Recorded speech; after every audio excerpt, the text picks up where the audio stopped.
All right, so, it was getting so good, and of course Riri would make a deal with Mephisto.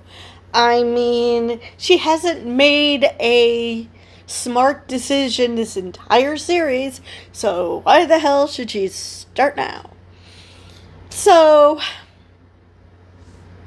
and Zelma, she just told Riri that magic is a give and take thing, that there's always a cost. But she doesn't know why magic interfered with Natalie? Are you kidding me? That was the cost. And now Riri's like, it sounded at first like she was going to make a stand and not take Mephisto's offer. Because let's face it, we know what the offer means. It means that she is selling her soul, just like Parker did, and she does it anyway. So, and of course, Natalie, they brought back not AI Natalie, which is what Riri thought she was getting, but she got the real Natalie, as if she never got killed. So, of course, she's very confused. Where's Gary? And I feel so horrible. She should have added Gary to the mix. I mean, if you're going to sell your soul, you might as well reach for the moon. But no, she only asked for Natalie, in spite of the fact that, no Gary. I guess she figured because, that's more of a Ronnie thing and she didn't want to get Ronnie into trouble. I don't know. But, not to mention what the hell this is going to do with her relationship with Xavier when he finds out that, oh, by the way, I made a deal with the devil so I could bring back Natalie. Oh, my God. So much. The only good part about this, well, the fight was kind of cool that she used a hologram to trick Parker into thinking that he had her dead to rights. That was kind of cool. And him literally becoming, well, what looked like a werewolf thingy. That was pretty cool. But the best part was the comedy, which was her helping Zeke overcome Parker's influence by rebooting him, by kicking him in the gonads, because that's the only part that isn't enhanced. Now, I thought that she was going to get out of her suit to do that, because let's face it, since they are not enhanced, there is no way that in reality he would have survived her kneeing him in her armor. It just wouldn't happen. So, at least Zeke, he's like, yeah, Joe's gone. I'm just filled with this anger. So even though she helped him, she's like, yeah, we're not done. But yet we don't see him again. We just see Mephisto, which that place has been deserted for how long? And you're going to act like it's perfectly normal that somebody is eating pizza there. And she joins him. Of course, I enjoyed the laugh when she thought he was Dormammu, because we know what Dormammu looks like, and it's not that.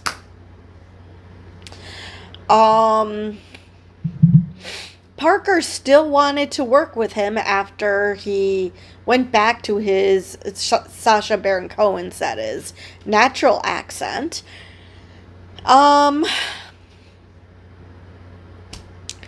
So, yeah, this is just such a messed up show. We had a couple of good ones, and like I said, this episode was kind of good. It had its moments, but what the hell, Riri? Now, I know in the comics, she's supposed to be 15. And to be honest, If this was written as Riri being 15, I would have been I would have been fine. Because let's face it, you're 15. It's entirely different, but this woman is supposed to be a grown-ass woman. She's not, I mean, granted, barely grown-ass, but still a woman. She's not supposed to be a little kid. And yet she's always acting like a freaking little kid. It is so annoying. I mean, Xavier last episode said that what Kirk told Spock was that he's the most human amongst them. Exactly what is it that Riri did throughout this series that Kate made you come to that conclusion? It was just so messed up. It was great that we finally have Mephisto in the MCU. That's awesome. But, come on now. We're told, you're not going to miss it when what you want in return. And nobody thinks to ask, okay, if it's nothing, you have no problem telling me. Instead of, just blindly going in. Now, granted, he might not tell you the truth because it's Mephisto. Actually, it was highly likely he wouldn't tell you the truth. But at least ask him. Make him give an answer. Ugh. So annoying. So, I hope the next time we see Riri, especially since Doomsday and Secret Wars are supposed to reboot the MCU, I hope we don't have this Mephisto nonsense held over her. Natalie is still either dead and no AI, or she found a way to get her AI back. But for the love of God, no Mephisto. I did appreciate how Mephisto mocked Dormammu. It's like, no, I'm pretty sure Dormammu could wipe the floor with you, but okay. I mean, she's sure as hell beat Parker. So, there is that. Let's see. I'm kind of disappointed that we didn't see the crew anymore. I'm really curious what they're going to end up doing. I know, Slug wanted to go back to Madripoor. But it would have been nice to know what ends up with, Clown or the other two. Because they obviously, none of them are to that point where they felt like they could fulfill the dreams that they told Riri they were going to do. And Slugs being the only one that isn't crime dependent.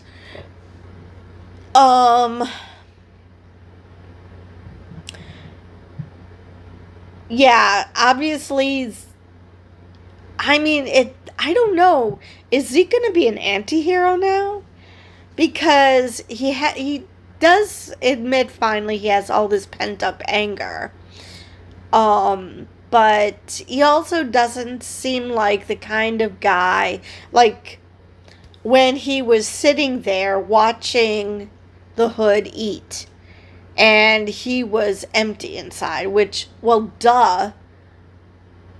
You're not, just because you got all this money and you can eat all this food till you puke and eat some more, that's not going to fulfill you. There's got to be more to life than just that. But Mephisto gave you what you wanted. It's not his fault that it left you empty. Because of course it did. What you asked for was superficial. I mean, obviously we all need money, but we don't need to be stinking, filthy rich. Just enough to get by is fine. Maybe even a little extra. Okay, that's fine. But so we can live comfortably, and yet if something horrible happens, we're not in the poorhouse. That sounds reasonable. But to be filthy, stinking rich, you expected it to mean something if you didn't do it yourself? What exactly was this guy expecting? Ugh. So, but with Zeke, he didn't want to be there. He didn't feel like eating. He wanted to leave. He didn't want to be his henchman, but he literally could not gain control because Parker would just get control of him. So that deep down Zeke is still a good person. I mean, yes, he has a lot of anger, but I hope this version of Zeke doesn't go the villain route. That he does use his powers for good. Like I said, what's going to happen when they reboot the MCU is anybody's guess. But all I can say is that Riri is not going to have a problem with the, oh shoot, I forgot to see if there was a post-credit scene. But she's not going to have a problem with the magic thing because she's a part of Miss Marvel's group, which probably in the MCU they're going to call Young Avengers, but actually no, I think they're actually going to call them the Champions, even in the MCU. But one of the teammates is supposed to be Billy. So she was not going to need to marry magic and technology a la Doctor Strange because Doctor Doom, because she'll have Billy. I mean, Wiccan is Wiccan. And I would love for Wiccan to wipe the floor of Mephisto. That would be so cool. Let me see if there's anything else I wanted to mention in this episode. I